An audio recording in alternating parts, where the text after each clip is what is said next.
Assalamualaikum warahmatullahi wabarakatuh. Bertemu lagi di channel Sekuntum Marallah. Pada kesempatan kali ini kita akan membahas tentang pembayaran kuliah, karena ini sudah masa-masanya untuk membayar kuliah ya Pak. Ya. Jadi banyak orang yang merasa kesulitan untuk pembayaran kuliah. Ya. Karena mungkin orang tua belum ada, atau mereka juga waktu sekarang ini merasa kesulitan gitu. Ya. Nah, saya sudah bersama Bapak Ahmad Sultani sebagai founder, dan Bapak Sekuntum Marallah. Jadi channel ini diinisiasi oleh beliau seperti itu. Nah, untuk berkaitan dengan pembayaran kuliah gitu Pak, itu bagaimana ya Pak? Kalau mahasiswa itu merasa kesulitan dan mereka merasa beban dan terhantui karena pembayaran kuliah ini Pak. Ya, Assalamualaikum warahmatullahi wabarakatuh. Waalaikumsalam. Terima kasih Mas Nino. Satu masalah yang sering muncul dan itu rutin setiap semester itu pembayaran uang kuliah tunggal atau cadangan dengan UKT. Kalau itu menjadi masalah, artinya kita hidup, artinya kita berpikir. Manusia itu Ya, betul. Life is making a progress. Ya, selama kita hidup, kita nggak pernah lepas dari masalah. Tetapi masalah UKT menjadi masalah. Gimana ya menjelaskannya? Kayak kejadian. Ketika itu menjadi beban yang membuat mahasiswa itu down, mahasiswa itu kayak putus asa. Ini saya senang dengan satu definisi tentang pengalaman. Pengalaman itu sebenarnya bukan sesuatu yang kita alami. Pengalaman adalah bagaimana kita bersikap terhadap sesuatu yang kita alami. Jadi kalau pengalaman disebut sebagai guru yang terbaik, itu ketika sebuah pengalaman memberikan pelajaran, memberikan hikmah, sesuatu yang membuat kita menjadi lebih baik sebelum kita mengalami. Jadi orang kehilangan HP itu bisa marah, bisa sabar, bisa bahagia. Marah karena dia sangat terikat dengan HP yang baru saja beli kok hilang, marah dia.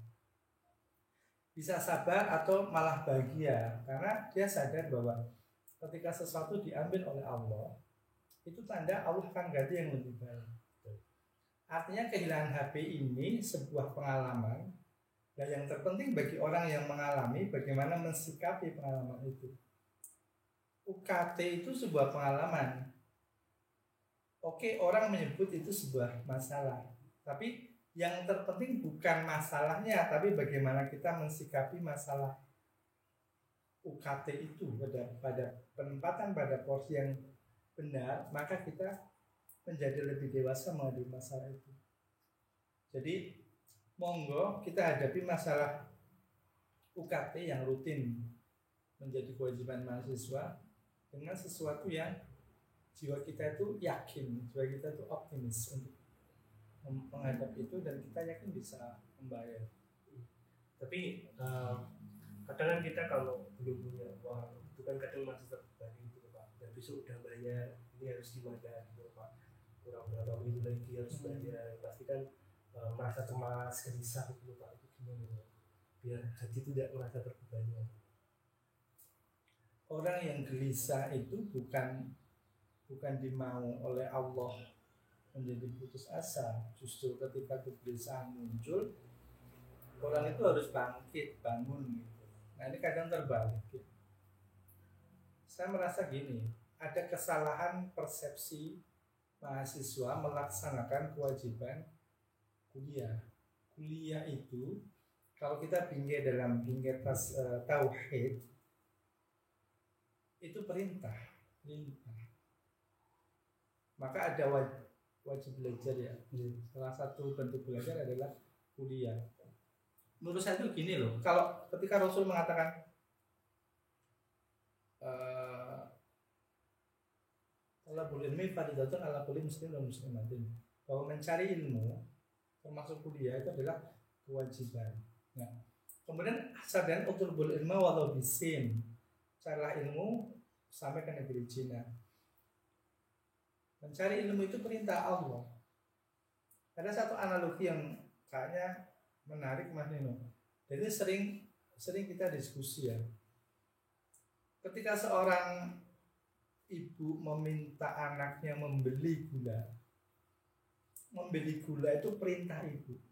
Maka ibu nggak mungkin, nah ini tolong ibu belikan gula, tanpa ibu memberikan sesuatu ya yang bisa untuk membeli.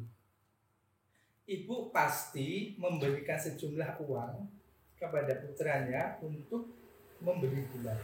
Bahkan kadang-kadang uang yang diberikan itu berlebih. Dan kata ibu, nanti kembaliannya ke kamu. Itu enak banget. Nah, ada satu pemahaman yang saya itu merasa Allah itu baik banget.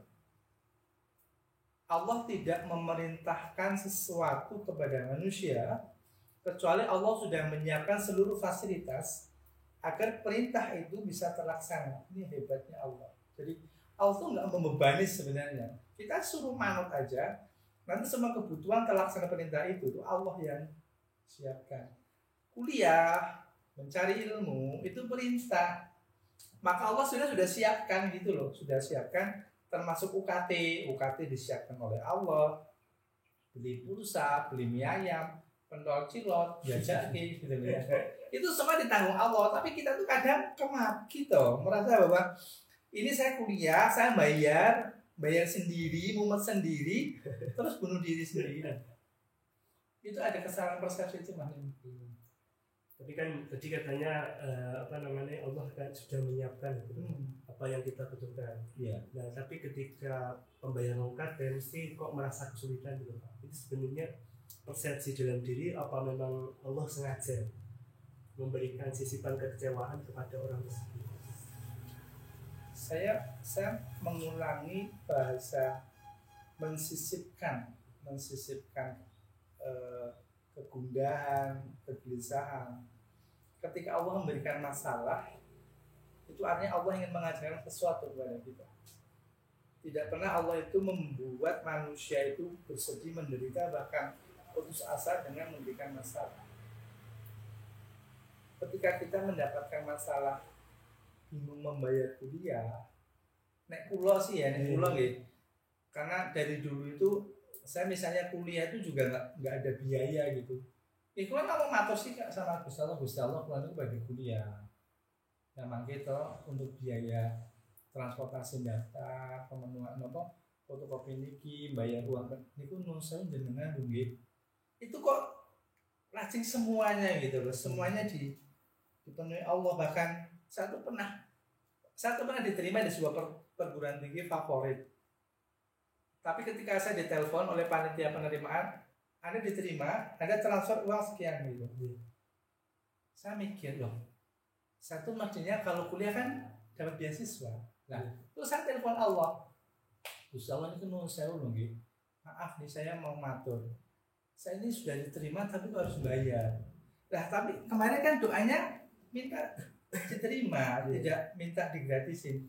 Kalau misalnya minta ganti diterima dan digratisin gimana? Ya boleh, artinya akhirnya kok saya diterima di perguruan tinggi yang saya bisa diterima di situ, dikasih beasiswa oleh Allah. Jadi kalau butuh minta aja Mas nih. Tidak minta. Iyalah. Tapi kan kadang kalau mau minta tinggal berapa hari itu kan kadang merasa terbebani, merasa stres gitu Pak. Ini butuh sekolah di gitu acara ini. Kadang kan kita berpikiran saya tidak kerja, ya bisa datang uang UKT kan Pak.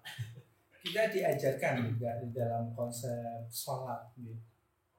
Permasalahan hidup manusia itu disimpulkan oleh Allah itu di bacaan duduk di antara dua sujud. Rabbi firli warhamni wajibni warfani warzuqni, rizkiku. Jadi rezeki itu termasuk bagian dari masalah manusia, termasuk rezeki itu barokatul. Itu diletakkan oleh Allah di antara dua sujud. Ketika pikirannya berhenti, logika matematika itu tidak bisa lagi menghitung kemungkinan mendapatkan kita biaya kuliah misalnya. Itu loh saat kita sujud sama Allah. Sujud sama Allah aja. Nabi Musa itu kurang apa? Menghadapi, ya dia bingung harus menyelamatkan 60.000 umat. Tentara Fir'aun datang dengan pasukan berkuda di depannya lautan. Itu hitungannya bukan hari, tapi jam, menit, bahkan detik. Apa yang dilakukan oleh Nabi Musa? Sujud sama Allah. Allah kemudian memerintahkan. Kalau sudah memerintahkan, udah jangan berpikir lagi. Oke, Sultani, kalau kamu butuh uang, sujud kepada saya. Sholat duhanya dilakuin, hajatnya dilakuin. Sedekah kamu punya berapa dilakuin. Nanti minta pertolongan sama Allah. Kita kadang memasukkan Allah dalam keterbatasan pikiran kita, dalam keterbatasan logika matematika kita. Matematika Allah itu berbeda dengan matematika manusia, Magni. Banyak orang bisa selesai itu hanya ketika mengangkat langsung Allah selesaikan. Allah itu sebenarnya nggak butuh waktu. Waktu itu milik Allah. Kenapa kita ngatur Allah dengan waktu? Yang penting apa? Lakuin saja. Ya Allah ngeten. Bisa nggak kita jadikan Allah sebagai teman dekat gitu loh? Gusti Allah, maaf ya saya curhat banget loh. Niki besok loh. Besok itu harus bayar. Terus kalau pripun? Kenapa itu tidak dicoba? Allah tuh sudah banyak kok menyelesaikan UKT yang hitungannya menit, detik itu banyak. Jangan mencemarkan sesuatu yang itu sebenarnya nggak pas kita terapkan untuk Allah. Hitungan waktu itu untuk kita, jangan untuk Allah. Nah, ini kan ada overlap ya. Kita menempatkan Allah sebagaimana kita menempatkan masalah dalam pikiran kita. Lepas dong, ini masalah, ini Allah. Allah di atas semua masalah kita. Dan ini udah banyak sih begitu itu bisa selesai. Pak Sul, tapi kan ada ini Pak, kalau ngomong untuk berdoa bersujud kepada Allah kan saya tiap hari berdoa Pak, bersujud gitu loh Pak. Tapi kan masalah ini mesti ada tiap semester gitu loh Pak. Saya kurang apa juga. Kalau mau ngomong berdoa ya saya berdoa loh Pak. Tiap hari saya baca doa. Nah, kok mesti setiap semester itu mesti datang gitu loh Pak. Saya udah percaya kepada Allah, tapi kok kayak ini ya. Pas mau UKT mesti susah, pas mau UKT mesti susah kan Pak. Gitu. Saya kok menemukan realita di masyarakat bahwa banyak orang aku sudah berdoa. Sebenarnya baru membaca doa.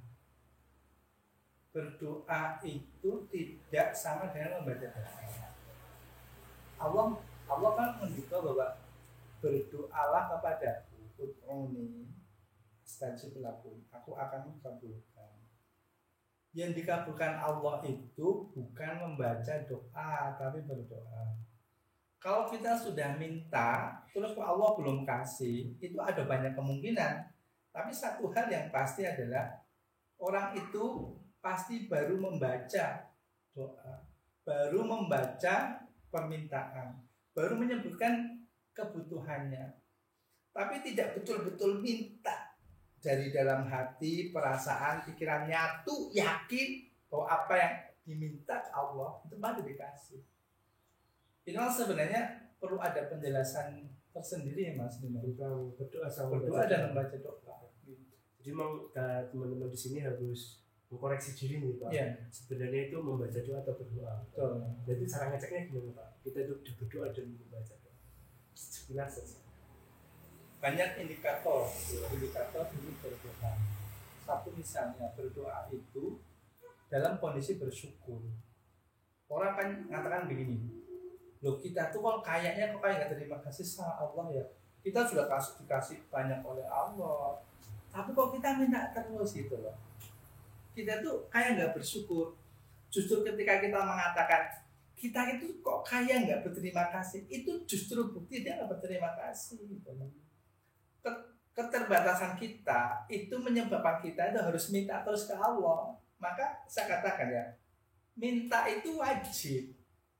Bukan karena kita itu butuh minta, tapi perintah. Orang ya nggak minta nggak dikasih. Kemudian jadi gini, ketika orang itu hanya membaca doa, itu nggak ada perasaan bahwa saya sedang melakukan satu kewajiban kepada Allah.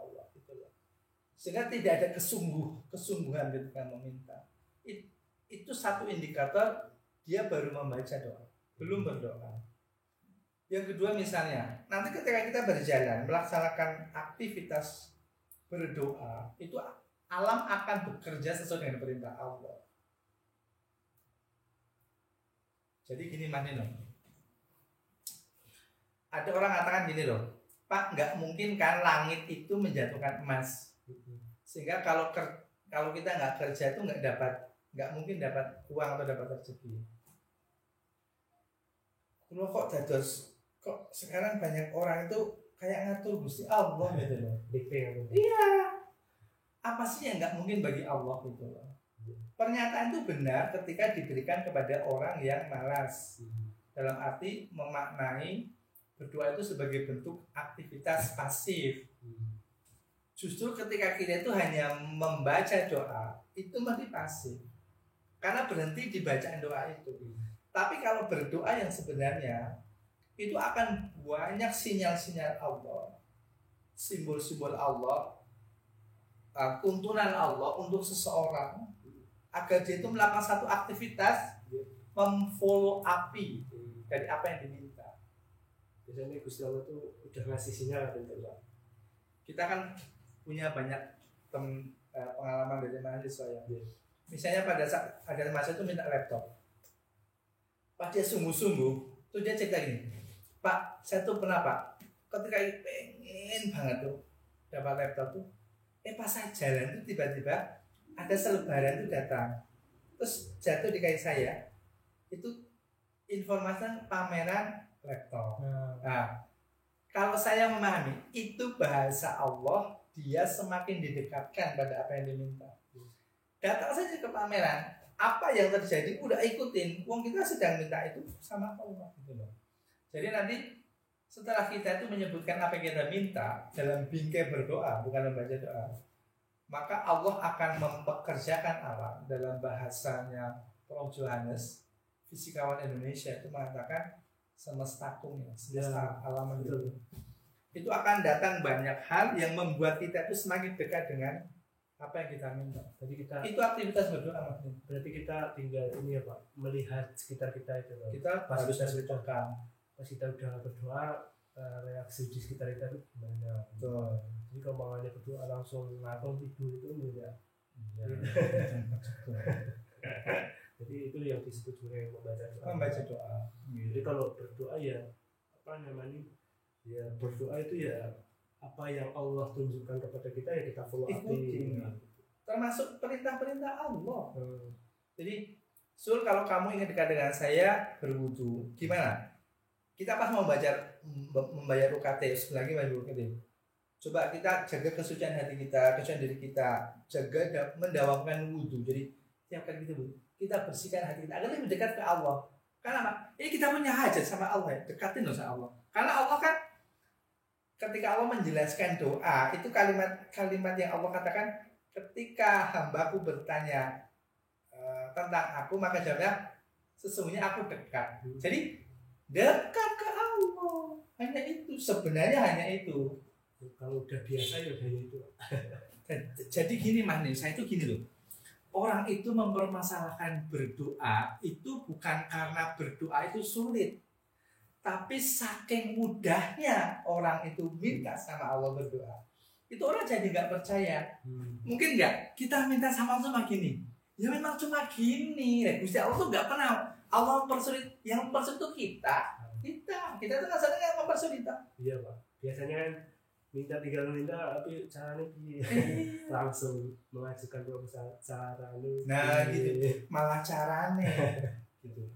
Itu nanti kalau dibahas dalam apa namanya tema berdoa dan membaca doa itu akan lebih ramai itu. Iya, lebih real. Banyak saya membaca dan sudah banyak mencatat nih kelemahan atau itu kalau saya tidak salah, itu kesalahan dalam berdoa banyak banget. Tapi ini ada sangkut pautnya ada Pak tentang apa ya, perbuatan buruk saya. Contoh masa lalu saya berbuat buruk, berbuat dosa hingga saya sampai pas membayar UKT ini saya mendapatkan kesusahan gitu. Ada enggak Pak kayak apa namanya Gusti Allah itu memberikan karma. Ada enggak atau mungkin karena gini saya sudah banyak dosa, maka Gusti Allah itu mempersulit saya itu dan Oh, iya. Itu pasti salah satu hijab doa kita adalah dosa. Jadi kalau kita ini banyak catatan di sebelah kiri yang negatif, black book. itu biasanya berpengaruh pada doa. Tapi yang ingin saya katakan, yang ingin dari keyakinan sendiri saya memahami Allah, karena pemahaman itu kan kembali pada setiap individu. Dan ingin saya katakan pada teman-teman mahasiswa misalnya, bahwa Allah itu Tuhannya orang yang soleh dan Tuhannya orang yang nggak soleh, termasuk orang yang banyak dosa. Mahasiswa itu ada mahasiswa yang soleh, ada mahasiswa yang tidak soleh atau malah banyak dosanya. Meskipun namanya Nino ya, tapi soleh. Maksud saya, jangan hanya karena kita merasa banyak dosa, kemudian kita ini mengatakan bahwa doa saya nggak terkabul karena saya banyak dosa. Betul. Rumus doa berbicara dalam frame Allah mengikuti prasangka hamba. Ketika hamba mengatakan, oh saya tidak diterima doanya karena banyak dosa, itu sebenarnya bukan Allah nggak ngabulin, tapi karena kita sendiri yang memang minta agar tidak dikabulin. Ini kok belum ada kiriman dari Allah. Jadi, emang kenapa? Nah kan kemarin saya minta dikirimin dari Allah. Gitu ya. Ini kan saya bingung Pak, kurang berapa ini terus saya nggak ada uang sudah. Mbak kemarin kan saya bilang sama jenengan, mau dikasihkan dulu berapa? Semuanya, saya kan pesen, jangan semuanya. Tapi yang itu kan kesalahan ada sendiri toh, malah juga ini kabeh. Enggak iya, itu dia nangis tuh. Kok Pak Sumali malah nyalahin? Kok Pak Sumali malah nyalahin saya? Lah enggak, itu mau Anda sendiri. Enggak, gini loh, jenengan itu yakin nggak sama Allah? Ya yakin Pak, tapi kok belum ada kiriman. Loh, yakin itu ada syaratnya. Mbak, jenengan pernah enggak Allah itu ngirim nafas telat gitu? Enggak sih. Makanya, untuk jenengan saat ini totok hati, nggih. Dekat lagi ke Gusti Allah. Nah, setelah agak banyak kita diskusi itu dia agak tenang. Udah nih mulai sekarang jenengan tambah tuh kualitas ibadahnya, rawatib dilakuin, hajat, tahajud, duha. Nonton ya Pak Sultan. Mungkin makin Gusti Allah ngasih nih. 2 hari tenang. Nah, tengah hari. Pas malam Sabtu kan terakhir Sabtu loh. Malam Sabtu ditelepon saya lagi. Nangis. Pak, waduh, kacau lagi. Nangis lagi.